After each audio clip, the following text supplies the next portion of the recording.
In this video, I go over how to deal with a team that is set up to aggressively zonal defend.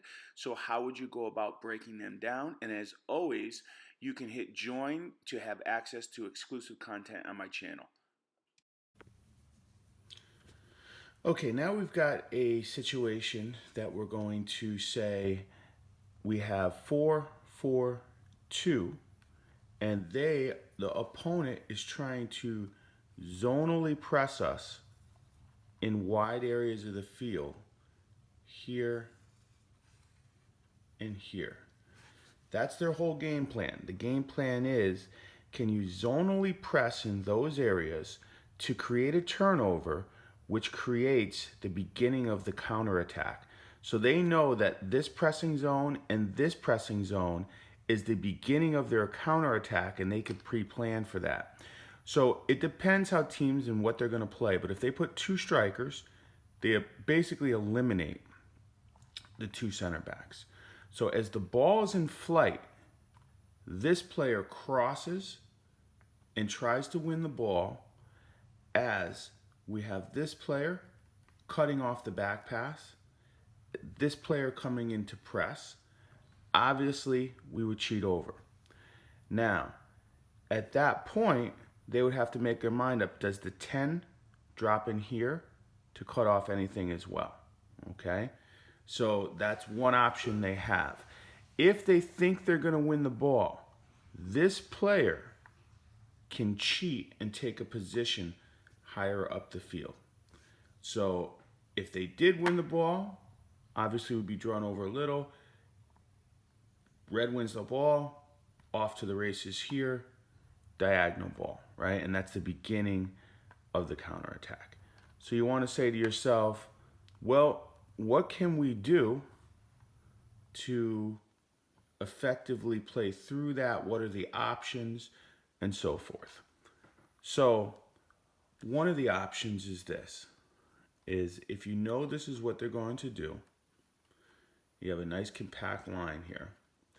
When this ball's in flight, hopefully you could rotate it quick enough so they're not showing you the inside.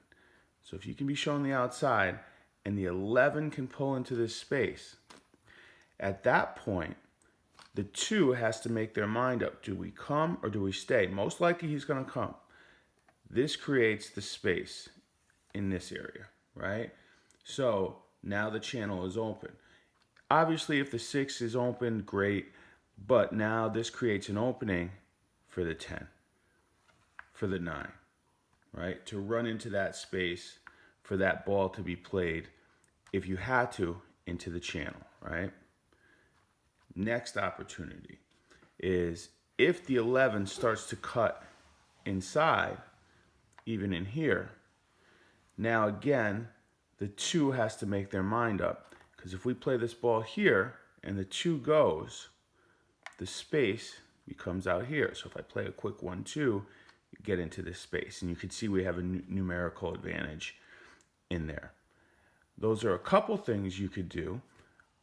There's some more options that you can, obviously as you keep playing the ball quickly in the back, gaps start to open up and you have to exploit those gaps quickly. If you were to play a 2-striker formation, and we'll just take a look at that quickly. So if you were to play a 2-striker formation, and just say they sat back a little bit deeper, and there we go. You see this all the time. The teams are going to sit back a little bit deeper, and you have a 2-striker formation there. You always want to have balance in what you're doing. So in this case, I would definitely put a holding player. But if you have 2 big target strikers, or at least 1 big, and this team is really bunkered in. A lot of times it could be bunkered in all the way until the 18-yard line. This is just an example. It would probably be a little bit tighter than this. Ball into the striker, and we know one of them could drop. He's going to head it down. This is a big, powerful guy maybe. Heads it down. Obviously, we're here, we're pushing on. The 8 could push on. We're looking for a knockdown ball, and then either a through ball, dribble, shoot, whatever it is.